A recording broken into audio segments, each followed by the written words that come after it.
मेरी नशिश से कद अपना मापने वाले, तेरा ये कद मेरे उठने से घट भी सकता है। अभी बिसात बिछी है अभी गुरूर न कर, अभी बिसात बिछी है अभी गुरूर न कर, संभल के चल के ये पासा पलट भी सकता है।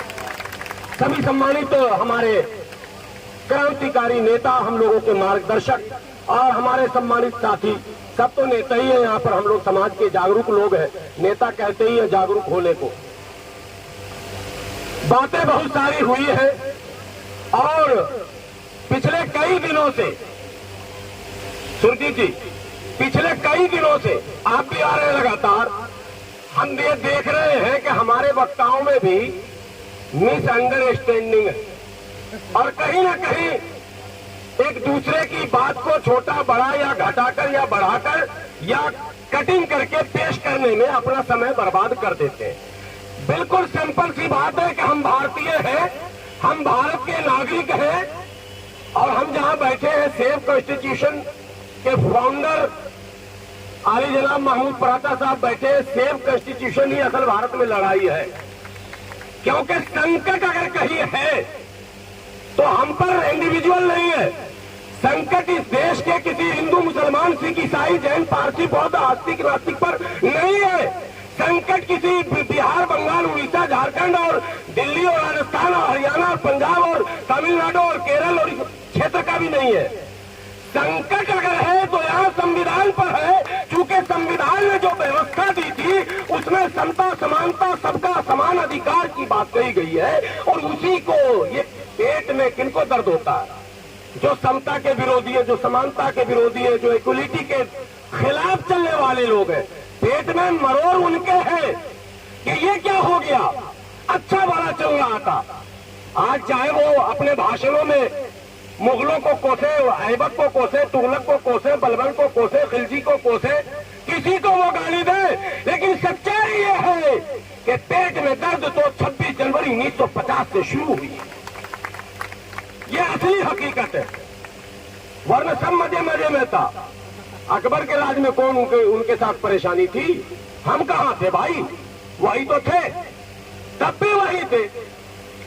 अंग्रेज जब आए तब इनको धीरे धीरे जो पर कतरना इनका शुरू हुआ, चूंकि क्रिश्चियनिटी ने रियलिटी में इक्वलिटी की तरफ कदम बढ़ा दिया था, यानी अंग्रेजों ने। और उसके बाद फिर देश, एक बात मैं कहता हूं इस मंच से जरा सा हटकर, इतिहास की बात, सारे लोग पढ़े लिखे, अंग्रेजों ने कितने साल हुकूमत की, कितने साल, पूरे 200 साल नहीं, लगभग 150 साल। मुगलों ने अरे भैया, मुगल विदेशी था या नहीं था बताओ, ऐबक विदेशी था, तुगलक विदेशी था, बलबन विदेशी था, खिलजी विदेशी था। इतिहास में एक शब्द दिखा दो कि मुगलों भारत छोड़ो का नारा लगाओ, कहीं कहीं नहीं लगा। इसका मतलब उनकी मौज थी वहां। तुगलक भारत छोड़ो, ऐबक बलबन भारत छोड़ो, खिलजी भारत छोड़ो, कहीं है नारा क्या?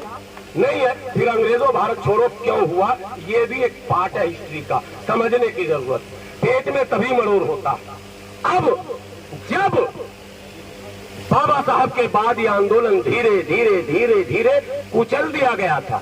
याद कीजिए बाबू जगजीवन राम की वो दास्तान, मंत्री है केंद्र में कद्दावर भारी भरकम, अनावरण करते हैं एक मूर्ति की, गंगा जल से धोया जाता है, देश में नारे लगते हैं, बोल 85 लगते हैं कि नहीं लगते? 15% भी अगर निकल गए तो क्या अंजाम होगा समझ रहे?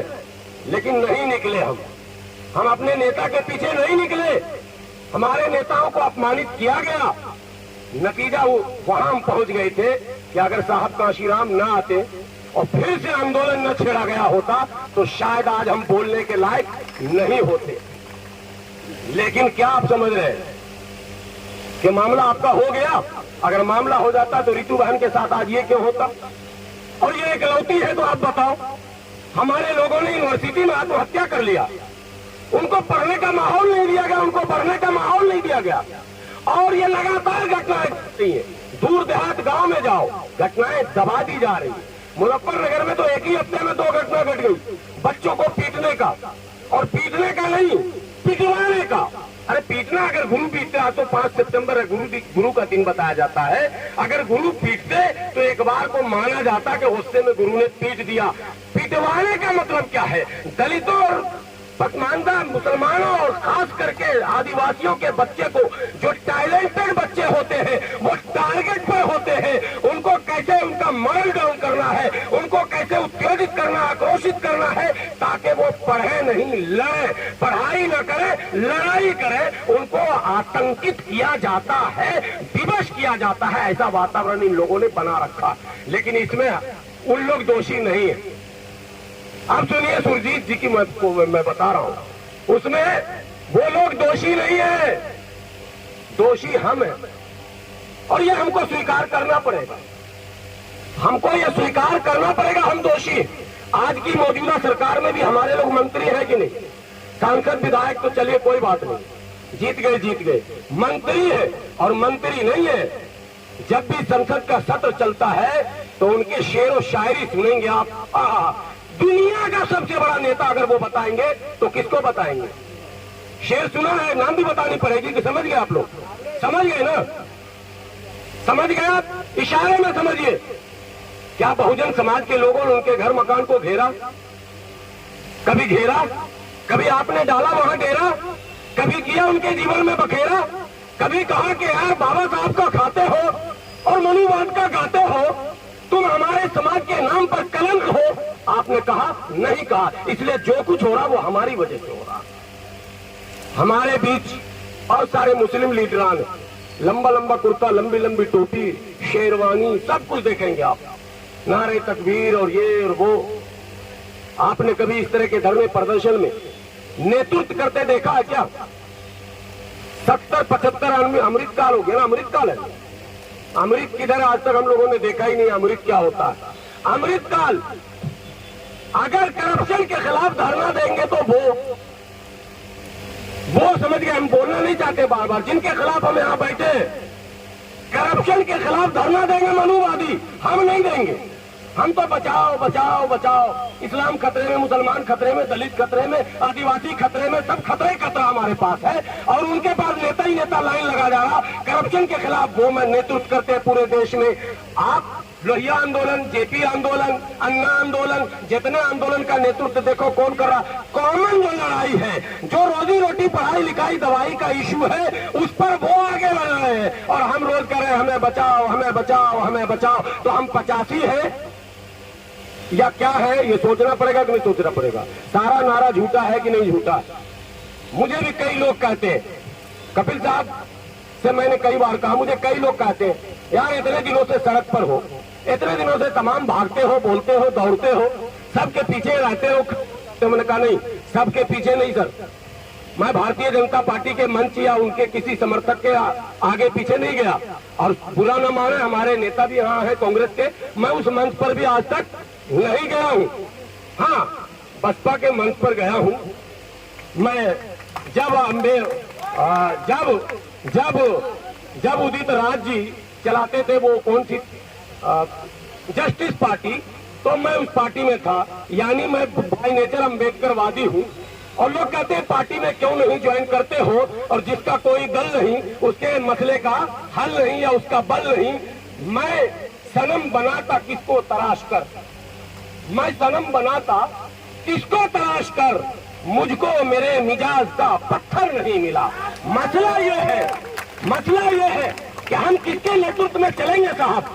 जिसको हम ताकत देते हैं। समझ में कुछ नहीं आता यकीन किस पर किया जाए। गला तो भाई से मिलकर भी भाई काट लेता है। तरक्की की दुआ रब से भला किसके लिए मांगू, जिसे सर पर बैठाता हूँ वही सर काट लेता है। ये हमारे घर के भेदी जो है यही लंका ढा रहे हैं, जो बहुजन समाज के नाम पर, जो बाबा साहब के नाम पर, जो तथाकथ बुद्ध के नाम पर जो लोग राजनीति कर रहे हैं और जो धर्म के नाम पर राजनीति कर रहे हैं, ये सभी लोग लगातार अपने पीछे चलने वालों को कहीं न कहीं धोखा दे रहे हैं। इसीलिए मिशन कमजोर हो जा रहा है, आंदोलन कमजोर हो जा रहा है। या तो हम नहीं समझ पा रहे हैं, या तो हमारे बड़े लीडर नहीं समझ पा रहे हैं, या तो वो समझ रहे हैं हमें नहीं समझा पा रहे। कुछ तो है मसला जरूर, कुछ तो है मसला जरूर। अगर सबको हम नहीं समझा पाएंगे और सबको हम हकीकत नहीं बता पाएंगे।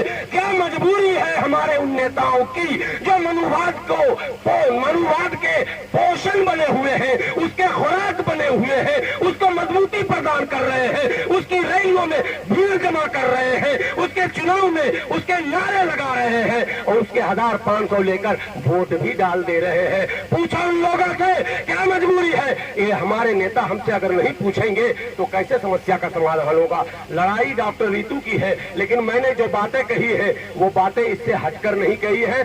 बस अंतिम बात यही कहूंगा कि हमारे अंदर हमें झांकना होगा, हमारे अंदर हमें झांकना होगा कि हम सब संविधानवादी, हम सब अम्बेडकरवादी, फिर हमें ये विवाद कहां से आ जाता है कि एक मंच पर भी हम बगैर वाद विवाद के मंच खत्म नहीं करते। इससे बड़ा दुर्भाग्य क्या होगा जब हम 100, 200, 500 की भीड़ में एक मत नहीं हो सकते, जब इस मनुवादी प्रिंसिपल के खिलाफ लड़ने के लिए भी हमें एक मत नहीं हो सकते, तो आप इस देश के करोड़ों दलितों, करोड़ों बहुजनों को कैसे एक कर सकते हैं। ये सोचने का विषय हमारे लिए होना चाहिए, ये हमारे लिए चिंता का विषय होना चाहिए। इसी विनती के साथ, इसी निवेदन के साथ, अगर किसी की दिल आजारी हुई हो तो मैं माफी चाहता हूं, लेकिन एक विनती करता हूं, चाहे आप किसी भी दल में हो, चाहे आप किसी भी पार्टी में हो, चाहे आप किसी भी संगठन में हो, लेकिन खुदा की कसम आप हैं अगर भारतीय, आप हैं अगर अम्बेडकरवादी और आप चाह रहे हैं कि संविधान अक्षरशः लागू हो, तो आपको ऐसी तमाम लड़ाइयों में यह न देखना है कि महमूद पराचा साहब नेतृत्व कर रहे हैं, कहीं वो न नेता बन जाए। यह न देखना है कि भानु प्रताप साहब अगर नेतृत्व कर रहे हैं, कहीं वो न नेता बन जाए, कहीं कपिल साहब ने नेता बन जाए, कहीं सुरजीत साहब ने नेता बन जाए। हमारे मंत्री जी पीछे बैठे हैं, कई बार लोग ये सोचते हैं कि मंत्री जी ने नेता बन जाए। अरे मंत्री जी तो मंत्री बन चुके हैं, अब इससे बड़े नेता तो मुख्यमंत्री ही बनेंगे। और हमारी शुभकामना, हम लोग तो चाहते हैं कि ऐसे मुख्यमंत्री दिल्ली में होने चाहिए। ये मेरा दुर्भाग्य है कि ऐसा नेता होते हुए भी मुख्यमंत्री न बना। या तो मंत्री जी ने हमको नहीं समझाया, या हमने मंत्री जी को नहीं समझाया, या समाज ने मंत्री जी को नहीं समझा, या मंत्री जी ने समाज को नहीं समझा। देखिए कहीं न कहीं तो मिसअंडरस्टैंडिंग है, इसी को खत्म करना। ये धरना बहुत सौभाग्य लेकर आया है, अच्छे संकेत, अच्छे संदेश लेकर आया है। हम लोगों को एक बार मंथन चिंतन करके बैठ के तय करना है, लड़ाई अगर संविधान की है, चाहे मिशन जय भीम हो, चाहे कोई भी मिशन हो, हम सब मिलकर इकट्ठे होकर एक आवाज होकर जो नेतृत्व करता हो उसके पीछे कर्मशः उसके आदेश का पालन करते रहेंगे। नमस्कार, आदाब, खुदा हाफिज, जय भीम, नमो बुद्ध।